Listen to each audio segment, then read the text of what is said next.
Altofio metro bekatida joylashgan Abu Sahi mobilniy elektronika do'konining ikkinchi filiali bilan tanishib chiqamiz. Ushbu do'konimizda yangicha funksiyalar qo'shildi. Ya'ni endi bizda trading bor. O'zingizni eski telefoningizni berib, yangisini olib ketishingiz mumkin. Agar bizdan arzon do'kon topsangiz, 2000 rubl bonus qilib beramiz. Endi esa manzil bilan to'liqroq tanishib chiqamiz. Altofio metro bekatidan 6-vahdga qarab yuramiz. Siz aniqroq tushunishingiz uchun hattoki metroning ichidan chiqishingizgacha tushuntirib qo'ydik. Yo'l-yo'lakay aytib ketishim kerak, Abu Sahidan arzon do'kon Moskva bo'ylab yo'q va biz bundan xursandmiz. Xullas, 6-vahddan chiqqaningizdan so'ng 100 metr narida Abu Sahi do'koni sizni quchoq ochib kutib oladi.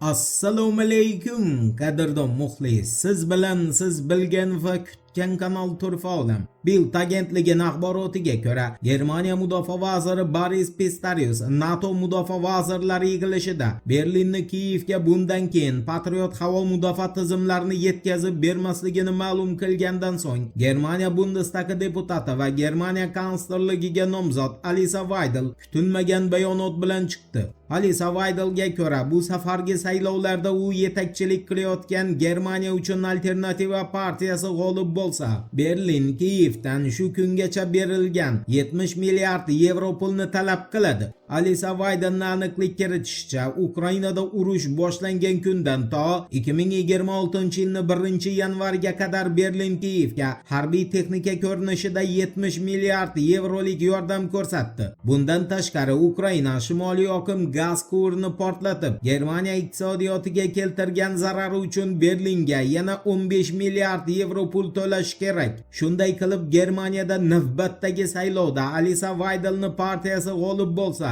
Kiyev Berlinga 85 milliard yevro pul topib berishga majbur bo'ladi. Va tabiiyki, Germaniyani shundan keyin Ukrainaga barcha yordam dasturlari bloklanadi. Aliza Weidelning saylovda g'olib bo'lishi esa Bild agentligi muxbiri Yulian Repkega ko'ra, bu safar 100% aniq. Negaki Friedrich Merz va uni partiyasi Germaniyaning ishonchini oqlamadi va ular hali ham diktator Ursula von der Leyen chizib bergan yo'ldan yurishda davom etmoqda. Eshitmaganlar uchun eslatma: Italiyaning Politico agentligiga bergan intervyusida Yevropa diplomatiyasi rahbari Kaja Kallas Yevrokomissiya rahbari Ursula von der Leyenni norasmiy tarzda diktator deya nomlagan. Kaja Kallasga ko'ra, Ursula von der Leyen Yevropa ittifoqidagi faoliyat olib boradigan barcha xodimlarga buyruqli ohangda murojaat qiladi va u bilan oldin birga ishlagan Josep Borrell ham aynan Ursula von der Leyenni shu fazilatini, agar uni shunday atash mumkin bo'lsa albatta, yoqtirmagan holda unga muomala madaniyatidan saboq olishni maslahat bergan. Endi Donbassni Rossiyaga topshirilishini, Zelenskiy uchun o'lim bilan yakun topish haqida qisqacha so'z yuritamiz. E'tiborli bo'ling. Ukraina Oliy Radasi deputati Dmitriy Razumkovni 1+1 telekanaliga bergan shov-shuvli intervyusida ma'lum qilishicha, Donbassdan Ukraina armiyasini olib ketilishi Vladimir Zelenskiy uchun o'lim degan gapdir. Negaki Donbassni Moskvaga topshirilishiga ayni paytda Kiyev tepasidagi hech bir siyosatchi rozi emas. Ukraina Oliy Radasi deputati Dmitriy Razumkovning bildirishicha, Zelenskiy bundan oldin Avdiivkadan, Kuraxova va Baxmutdan armiyani chiqib ketishiga buyruq berib, o'sha shaharlarni Rossiyaga topshirdi va u o'shanda bu hududlarni Moskvaga berilishini konstitutsiyaga zid ekanini o'ylamadi. Endi bo'lsa Zelenskiy birdan Ukraina Respublikasi konstitutsiyasini eslab qolib, Donbassni berilishiga konstitutsiya yo'l qo'ymaydi demoqda. Oliy Rada deputati Dmitriy Razumkovning taxminiga ko'ra, Vladimirlarning kenjasi Trampni qahr g'azabiga uchrashdan qo'rqqani uchun ham tinchlik muzokaralariga Ukraina delegatsiyasini jo'natmoqda va Kiyev hududlar uchun hali ancha payt jang qiladi. To'g'rirog'i, jangsiz Rossiyaga hech bir hududni topshirmoqchi emas. Bundan kelib chiqadiki, tinchlik muzokaralari bu oddiy teatr xolos va shuning uchun ham Ukraina qurollanishda davom etmoqda.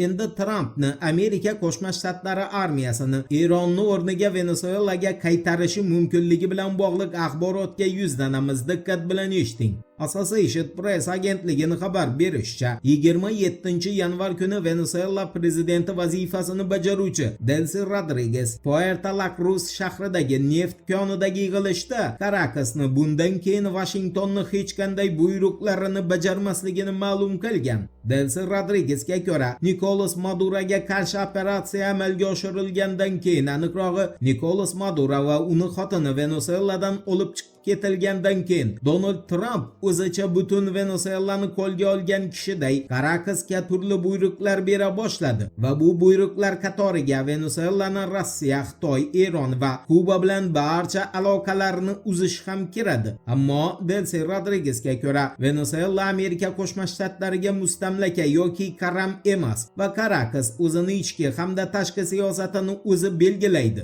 Associated Pressga ko'ra Trump Venesueladagi nazoratni yo'qotgani uchun Eronga qarshi operatsiyani yana kechiktirish ham mumkin. Negaki Qo'shma Shtatlar uchun Venesuela Erondan ko'ra muhimroq. Voqealar rivojini birgalikda kuzatamiz. Turfaulim bilan qoling. Siz kutgan kerakli ma'lumotlar hali oldinda.